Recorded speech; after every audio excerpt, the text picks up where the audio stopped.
Ayoko magsalita ng tapos nga. Ayoko yung for fun lang.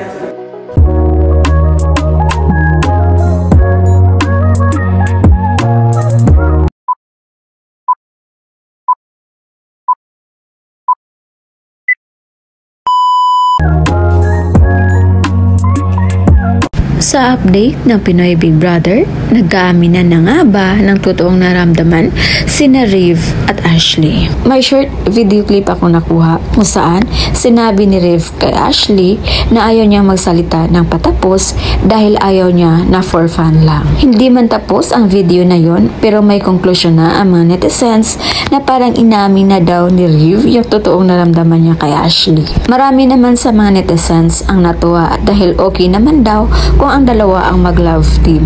Pero yung payo ng mga netizens, wag daw munang magmadali ang dalawa. Mag-focus muna sa goal kung bakit sila pumasok sa loob ng bahay ni Kuya. Nag-alala din kasi ang mga netizens, baka masundan yung nangyari kina Marco at Eliza.